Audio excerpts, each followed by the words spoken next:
Brian, welcome to the show, man. Justin, absolute pleasure. Thanks for having me. Yeah, I'm excited to dive in, man. The work that you're doing for individuals in order to become more productive, to get closer to their goals, to continue to live their best life, I think is something that needs to happen because as you and when you and I connected, we really dove into this idea of like so many people have ideas and that's they just remain ideas and they don't ever come to fruition. Why has this type of topic become your passion? Yeah, well, first, thanks for having me on the podcast. It's become an obsession of mine simply because it's the thing that I needed to solve within myself. Like, I feel like and have felt like my entire life that I had uncommon potential where I just knew deep in my bones I was capable of doing great things. And I excelled in elementary school, I excelled in college, I was the team captain, I played Division 1, college athletics, soccer. And I just always had this belief like, I'm going to change the world. Like, I'm the guy that's going to do it. And there was this incongruence between what I thought and believed about myself and what was actually happening from a result standpoint. And I just couldn't fathom, like, why is there this gap? What's getting in the way? What is the problem? What's wrong with me? Right. And as I continued diving into that, I realized that a lot of the things that I was discovering were true for a lot of other people. And ultimately, my obsession has just been how do I fix this for myself? And then other people have taken an interest. And I'm like, all right, how can I systematize this and share what I've learned so that other people can bridge that gap for themselves too? What I think is fascinating is you were performing at an optimum level already, right? Like the good in school, good in athletics, but you still felt like something was missing. I'm always curious about individuals who have this infinity drive to continuously be the best. Is that something that you've always been? Did it come natural? Like, where was it instilled in you by your parents? Like, where did that come from? Yeah, there's been a whole growth journey and healing around that, actually. It's kind of the difference between being intrinsically motivated and extrinsically motivated. And I've been aware for a long time that I'm a very extrinsically motivated person, so much to the extent that I even had an identity crisis and kind of questioned my own intentions. Like, oh, am I actually helping people because I want to be helpful and I want to serve others? Or is this just my best way of patting my own back and scratching my itch and feeling Mm, like I'm a good person? And it got to a point where, I had created this identity and this mask and this perception of being a certain person for so long that I didn't know what was true and I didn't know what was under it. So the extrinsic validation was very much a part of that. And when you have that fire and that burn to be like, hey, you've got to do something significant and meaningful to be worthy, to be liked, for others to respect you, appreciate you, want to work with you, want to be more like you, whatever it might be, it does create this underlying current that then drives you forward and it fuels ambition. It helps you to go and hustle in ways that are unsustainable and beyond capacity, but you feel energized by it because it's in service of something that you need. And that was my energy for a long time, not so explicitly as I'm describing it, but just kind of like this really like this undercurrent of motivation until I started healing. And then I started realizing, wait, it's not all just about what I do. Like, it's enough for me to be. And no matter what results that I achieve, there's always going to be something else that's bigger, better, faster, stronger, something that will be the direction of my pursuit. And there's no there, it's always a process. And where I'm at right now in the present moment is enough. And it was interesting when I kind of, because you can intellectually know that that's the thing that you should do, the transition you should make, but believing it and feeling it was different. And I had a moment, it was November 9th, 2024, had a conversation with my nonprofit co-founder before Burpees for Vets, a campaign that we lead for veterans. We've raised over $1 million for vets. And this is 2 days before Veterans Day. And we're like, okay, it's game time. Like, we've got to make this happen. Are we all locked in? And instead of having that conversation, we had this spiritual conversation of like, you know what? The fundraising is the fundraising and the results are the results. And would it be awesome if we raised another $100,000? Like, what could we do? And that's the doing, that's the energy of doing. And in that moment, for whatever reason, it clicked. I was like, I don't need to be involved in something that raises any more money or that is any more impactful. Like, me just being here is enough.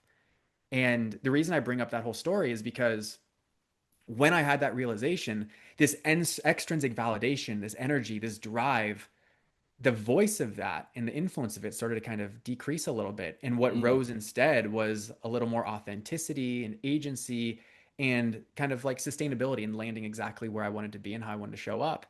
And the ambition turned down for a little bit because of that.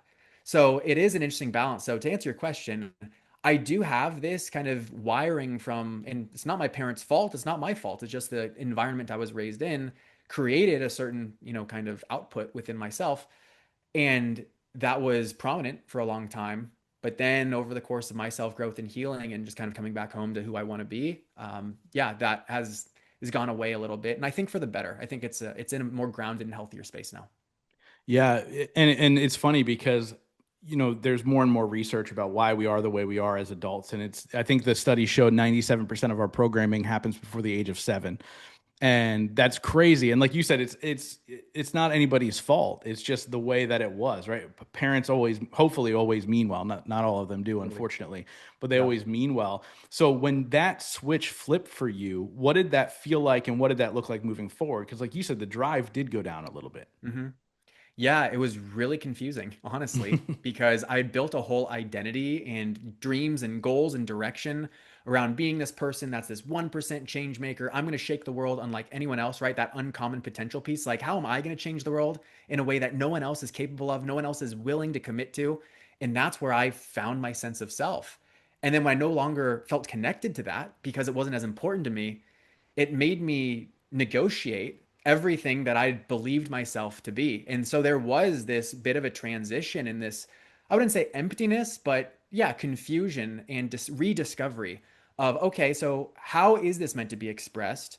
What is the heart and nature behind this? And how do I now orient a little bit around that? And it was a steady and gradual process of incorporating kind of healthier versions of it where now, and I mean, just maturing as a business professional too, it's like you create so much more leverage and become more effective as time goes on. So now I feel like my output is at the same level as it used to be, but the effort behind it is so much less because it's more direct and it's not so much of a strain. I'm choosing not to strain myself quite the same. So No, there's a balance. I love it, man. And so it's so funny because I'm thinking about like my journey and kind of what I went through. And, I was in a moment where I was questioning my identity and all these things. And what happened was I did the opposite. I decided to drive even harder. Like, Mm, and I was in a moment like I didn't like myself. I'm like, what is going on? And so I went and did what society told me to do. And I got all the accolades and I grew the podcast and, Inc. magazine. And I was featured on all these crazy lists and websites and this, that, and the other thing. And then the money came, and then the relationships were cool because I'm, rubbing shoulders and elbows with the cool people. And I was like, I still hate myself. Like the inside work is the most important piece, and I think a lot of people miss that. And when you can find the balance, especially at a younger age, because a lot of people end up finding it later. Sometimes it's too late. yeah. And so I love the idea that you go, well, my results are still the same, but the output is a lot less. How can you maintain that? Because obviously before it was like the drive was the thing getting you the results. What's it look like now? Yeah. I mean, so I think a indirect way of answering that is kind of redefining productivity. A lot of people work with me to become more productive, and I actually kind of have to re-educate around exactly what that means because people are like, yeah, I want to fill my day and I want to make sure that I'm hitting the ground, running, like workout, business, family, full life, everything. It's like, cool, yeah, if that energizes you, great. But productivity isn't just a numbers game. It's quality times quantity. And that's the Mm, thing that a lot of people miss is you can take action and do things and be busy, but busy is not productive. Productive is moving the needle and doing the right things, right? Being more effective. And that's kind of where I've really oriented myself around the idea of being intentional. Because when you're intentional, that means there is a purpose behind everything that you do. You're being thoughtful and considering all the different details, the implications, consequences, alternative options, and you're selecting the one that makes the most sense for you given where you're at. And in taking the extra time that sure you could be doing other things, you could think of it as unproductive because it's more planning versus action. The potency of the action is that much greater, right? You've created more leverage because you're more direct in the efforts, and it's way less energy to be able to follow through on something like that. So that's where I've like my process now is I want to make sure that I'm not overcommitted, that when it comes to strategies for growth or exposure or networking or whatever it is, that there is a real thoughtful intention and purpose behind it. So it's not just activity, but it's really kind of directed effort and and then getting feedback on how all that's working. So then you optimize. And then also, and this is kind of something that's true for me as an athlete, we have certain expectations that come from past seasons of our life. For me, I always reference the fitness test when I was, going into college. I had to run two miles in 12 minutes. It's called the Cooper test, and that's fast. You can train up for it. Now, as an adult, I'm not playing soccer every single day. I'm not training quite the same as I used to. Yet that was my standard for, oh, I'm fit when I can do that test. And it's like, well, that actually isn't contextualized to my life today. That's not the right standard. And so we need to update our standard and our point of reference for what the right amount for us today looks like. If it's, especially if it's different than what it used to be, because then you can judge yourself where you're at today compared to where you used to be. And so that's part of this too, from a productivity standpoint. I'm not counting my hours in the day working. It's more of like, okay, let me make sure that the hours that I am spending is high quality and it's moving the needle on the things that are most important to me without being spread too thin.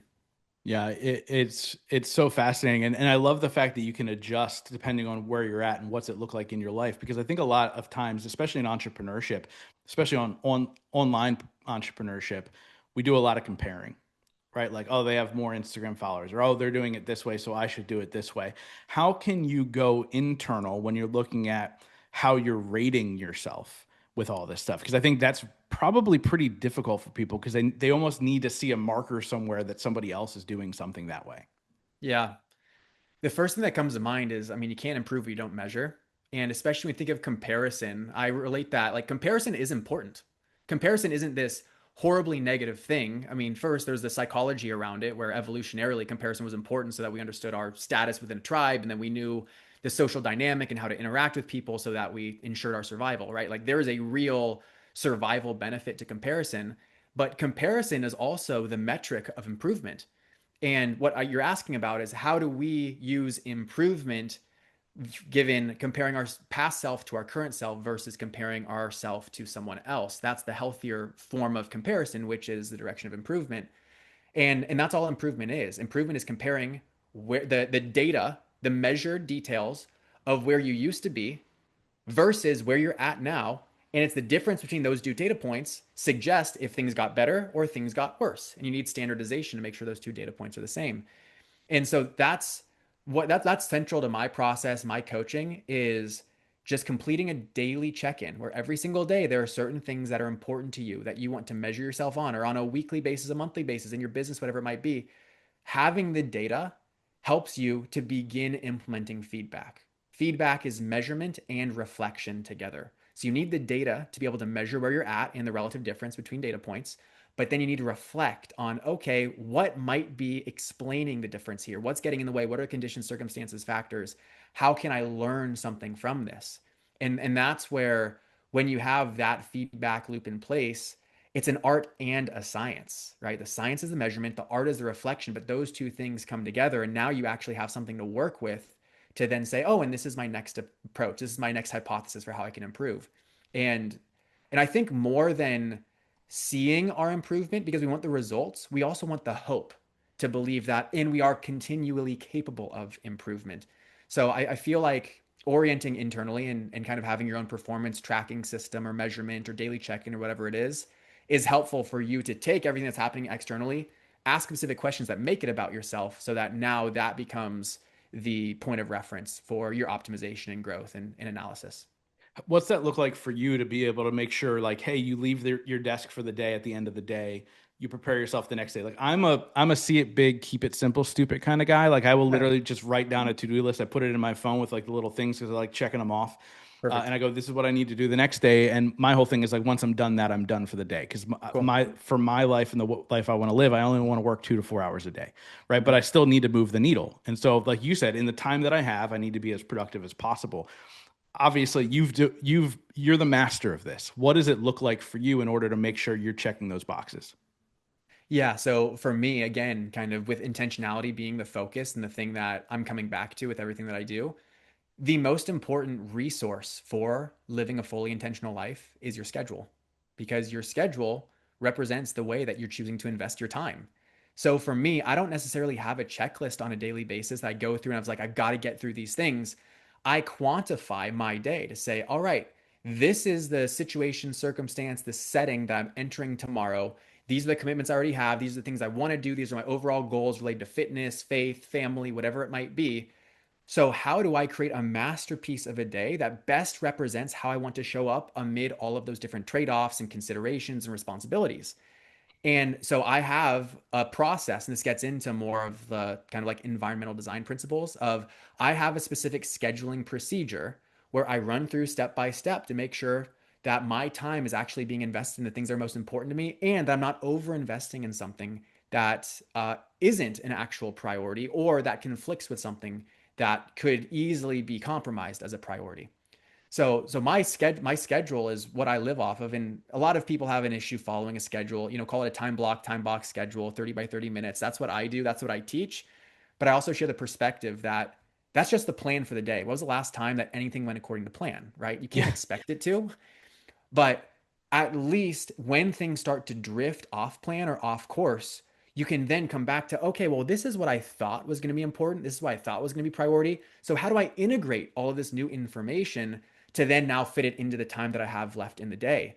And that's part of my daily practice. It's not just that I schedule the night before, so I wake up with a game plan, but as things change, I'm constantly updating my schedule because all that matters is knowing what you're supposed to do here in the present moment. So if things have changed in the moments of four and now my availability for the second half of the day is different, something needs to get pushed off. Don't I want to choose what that thing is? Or do I want to choose how those adjustments are made versus that being chosen for me? Mm. So thinking of your schedule as being this dynamic, hey, this is me living as intentionally as possible. This is how I want to invest my time. Like that really is my central strategy for being productive, which is quality and quantity in all areas of my life. I love it. And so when things get pushed, how do you do that from day to day? Like I'm curious because I'm like, okay, well, hey, you had to invest more time into this because the schedule didn't go according to plan, and you're pushing it. Does it just go to the next morning, or what does that all look like? Yeah, so this is where we're getting into like the technical details of my time management, task management system, which I love talking about. So basically, it's like our brain, our life, everything runs off of cause and effect and kind of if then algorithms. If this happens, then do this. And the more clarity you have around this condition, do this thing, then the less decisions you have to make when you encounter it, and the more likely you're gonna be able to execute it. Right? That's again part of like environmental design is having that plan in place. You know, if then contingencies. So for me, I do a schedule review at the end of every day. And if there was something that I pushed or moved or deleted, then I have an if then, which is okay, if this thing isn't getting done, then I make sure it's in my task management system. And I've got this process where if I have different ideas come up, tasks that come up, errands to run, things I want to remember, things I need to plan at some point, I just load it in my task management system. I have it, the hold project. I use the software Todoist. The hold project. I don't think about it, just in the moment. I pull out my phone, put it in the hold project, done.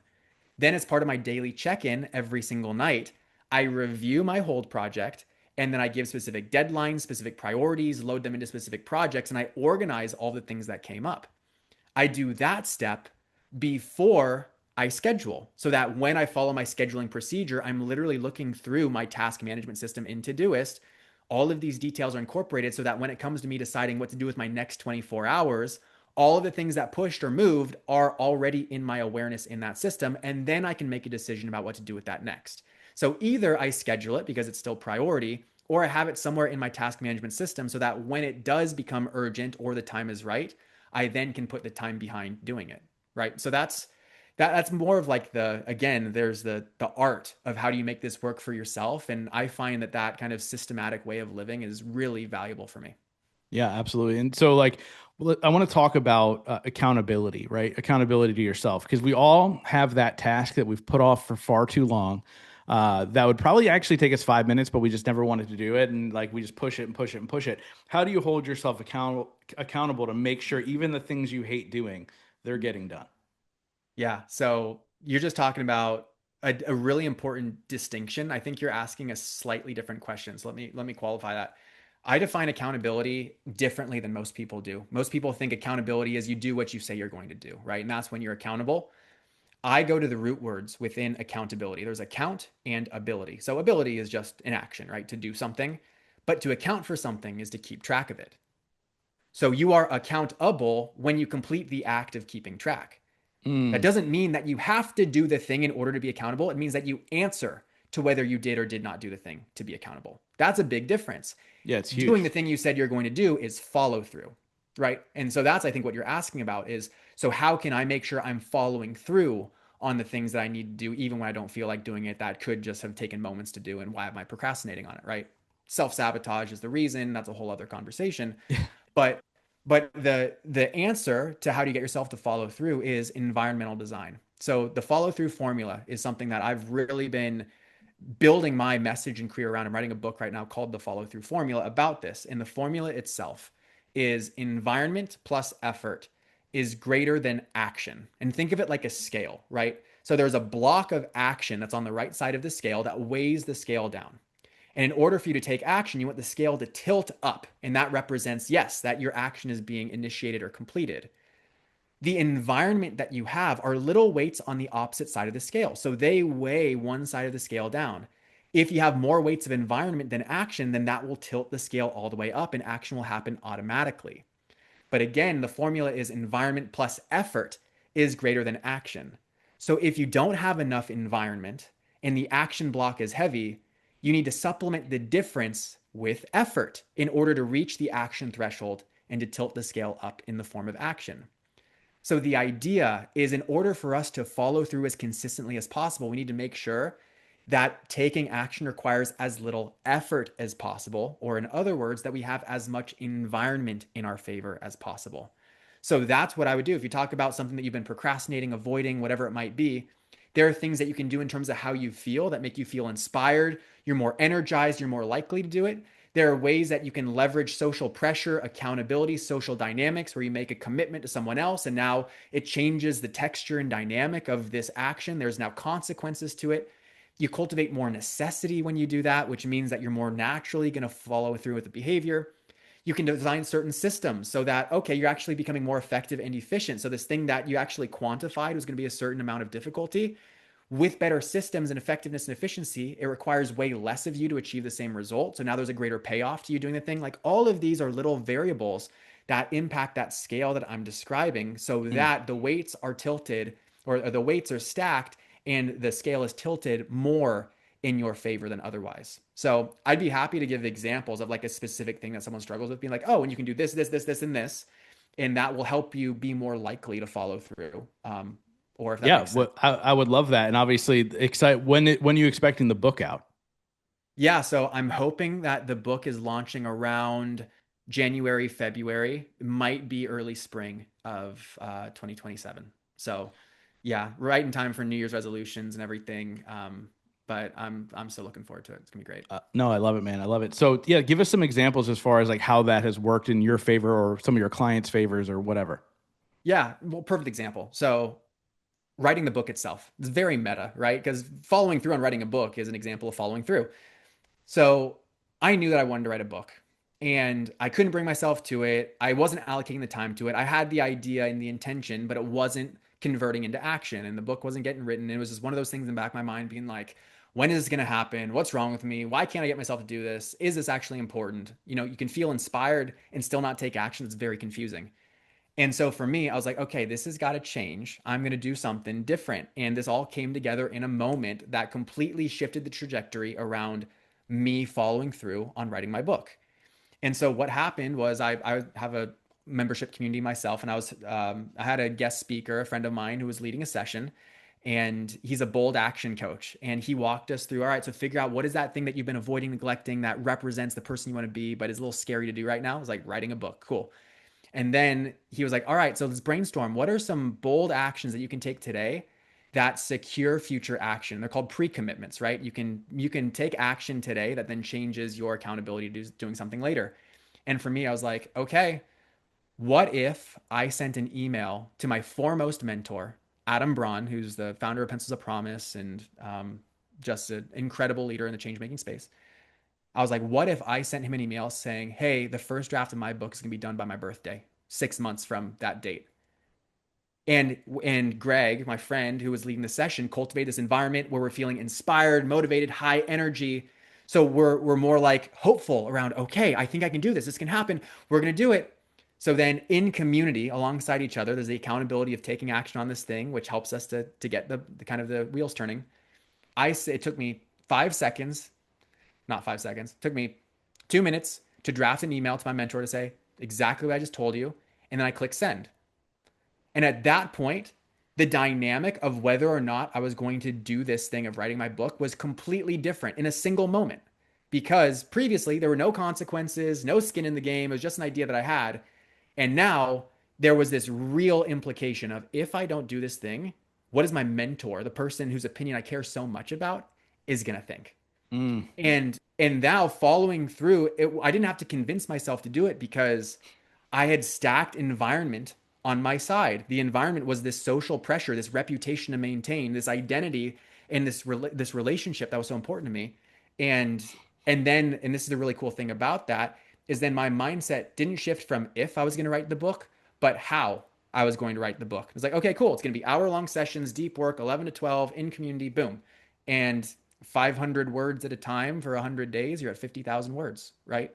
And that's how it happened. But that's an example of how you can take action to be able to shift the dynamic and the influencing forces around action. And I call those environmental interventions, right? There's things that you can do within your environment that then change the way that you're being influenced so that this scale has weights in a different proportion that are more favorable to you doing what you want to do. Dude, I absolutely love that. When did you end up finishing the book? Was it on that day or was it prior? Yeah, no, I finished the first draft of that book probably 5 days before my birthday, which was the commitment that I made to him. So I delivered on it. Yeah, absolutely. That's amazing. That's absolutely incredible, and such a powerful thing to do, right? Because I think a lot of people are afraid to put themselves out like that. But if that's the only way you're going to get it done, just a powerful tool in order to be like, look, I want this person's opinion of me is one of the most important people that in the world, and if I say I'm going to do something, I better do it because then all of a sudden, all his opinion of you is so totally different. Dude, Totally. I absolutely love that. But I want to ask you a question I ask every single person on this show. It's a two-part question. The Sure. first part is, what is your definition of success? And the Mhm. second part is, what are three things you do every single day to ensure that success for yourself? Wow. My favorite definition of success is John Wooden's. I don't have it perfectly memorized, but it's very much around the earned approach of doing your best to become all that you're capable of, right? So I think success, I mean, is more of a journey than it is a destination. And so, as if you can look yourself in the mirror and be like, "Hey, I'm applying myself, and I feel like I'm doing the right things," then I'm making progress. Then that is success at this point. Again, way easier said than done, and to believe that it connects to my favorite quote of all time, which is Maya Angelou. You do your best until you know better, and then once you know better, you do better. Mm. And you can't criticize or judge yourself for making choices, decisions, showing up in a certain way at a certain time of your life when you didn't have the awareness to know any better. And that's the whole point. When you know better, you do better. So long as you cultivate more awareness to understand the gaps and deficiencies, and then you take action on, with that new awareness, doing things differently, then that is the process. That is the pursuit. So that was the first question. Remind me of the second question. Three things you do every single day to ensure that success for yourself. Oh, easy. Yeah. So my morning routine, just like starting my day with time in scripture, time with myself, little exercise. I do a full workout, but I do some kind of like priming and movement to be able to just get my body up and running. Uh, Gratitude. I send a note of gratitude to someone every single morning just to kind of prime my day with that abundance and that love. That's one. Two is schedule. Like I said, gotta have a schedule. I am lost without a schedule because and that's the whole point, is you can decide what's most important to you in a previous moment that doesn't have the biases of the present moment. So if the night before I'm like, hey, these are all the things I want to do, and then the next morning I'm tired and I don't feel like it, it's like, wait, like I have a decision to make. Instead of just being like, oh, I don't feel like it, it's like, well, this is the consequence. I can't do these things, and I'll pull this day off. So what do I choose to do? And that's really helpful, is just to have the game plan in advance. That's comes from an unbiased space. And then third is the daily check-in. So me doing my performance track, I've been doing it for, a dozen years. Every single day, going through a series of questions that correspond with my growth, my health, my relationships, my mindset, my faith, and completing other high leverage actions at the same time just to keep my systems working. So I update my CRM and I plan my business development and outreach for the next day, and I complete my scheduling at that time. And it just is kind of this really coordinated, centralized routine that everything else about my life flows around. And so that's I don't like saying non-negotiable because I can get away without doing it. But if there is a non-negotiable in my life, it's completing the daily check-in at the end of the day. I love it. So obviously you're a very regimented person. You love a schedule, you love lists, you love checking things off, which is obviously a very powerful tool in order to create success for yourself and the people around you. What is your typical, how long is your day typically when it comes to work? And then Yep, how do you reset, recharge, reconnect with your loved ones? Like, what does that look like for you? totally.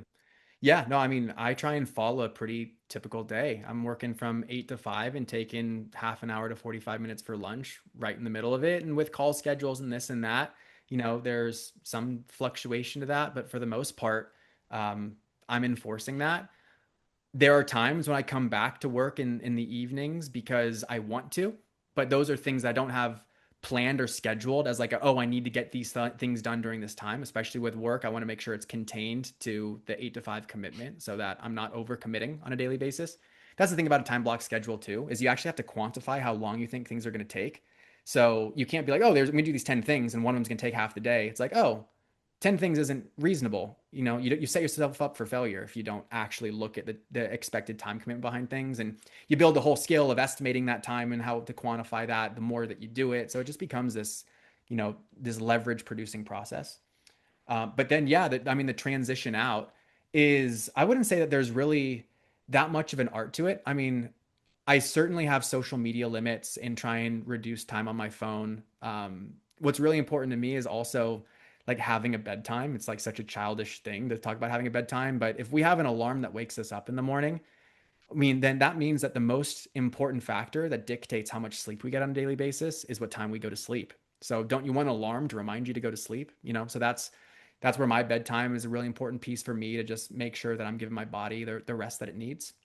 And I mean, from a planning standpoint, I mean, I guess the other way I'd answer that is I want to make sure that I always have things I'm looking forward to that are more personal and relationship oriented than just work. So on Sunday nights, I do my weekly planning routine where I really forecast out these are the projects I'm working on, these are the calls I have booked, these are the recurring commitments I have. So what pockets of time do I have in the evenings to do certain things? And oh, who do I want to spend that time with? Let me reach out to them now and get it booked and planned. So I've got pickleball tonight and I've got date night tomorrow and I'm got plans like a birthday party on Saturday. So I already know, okay, my social, like you can kind of quantify the social bucket if that's being addressed or not. So like, yeah, it's not a perfect process, but I think it's just everything I've been talking about. It's being as thoughtful as possible, intentional as possible about, hey, let's look at where things are at and what makes sense. What do I want to do? What'll fill me up? So you're on the pickleball train, huh? Yeah. Oh yeah. Dude, I know a guy, this is totally unrelated, but I know a guy who started a pickleball podcast. And he had a podcast for years, started a pickleball podcast, and it blew up. He launched it and it was doing like 30,000 downloads an episode. And he just talking about different paddles and the game and all the things. It's such a phenomenon. And I played that Right. when I was like in middle school. I was like, pickleball for me goes all the way back then, and then all of a sudden it has this big resurgence out of nowhere. We've got pickleball courts right down the road from our house, Totally. but yeah, it's Yeah, just it's it's just taking crazy. over. But I wanna fast forward in your life to the end of it, Okay. and I want you to imagine that everything you've created, the book you're writing now, all the people that you've helped, all the things, it all disappears. This podcast interview disappears. Your podcast is no longer there, and you can only be remembered for one sentence. What would you want that sentence to be? That's a really good question.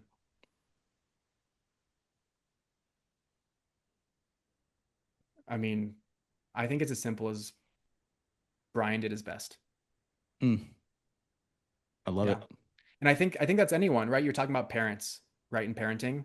It's like they're doing their best and they're not perfect, and we're doing our best and we're not perfect.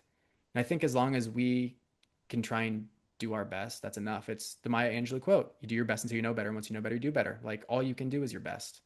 Yeah, So I love it. I love it. yeah. Yeah, and I think too, going back to the parent thing, we kind of forget that it's their first time as a human too, right? Like, and they're they're just trying to navigate this crazy world like the rest of us. But I So wrap up many. every single interview with the same question. But before we get there, how can people find you? How can they get on a wait list for the book? What's all the good stuff?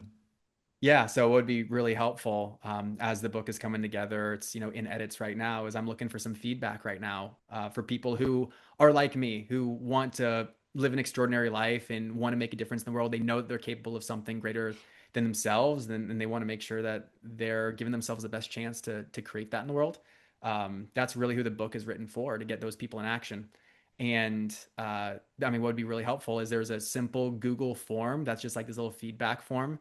That's your way to get on like the book launch team if you want to be a part of supporting it. And I also got a little bonus, like an AI bonus for people that go through it if they're interested. That I'd be happy to share. It's killer. Awesome. Yeah, we'll drop the link in the show notes so you guys can go ahead and click that and go through all that stuff for sure. But like I said, I wrap up every single interview with the same question. Since the show is called The Growth Now Movement, that question is, in your life, what has been your biggest moment of growth?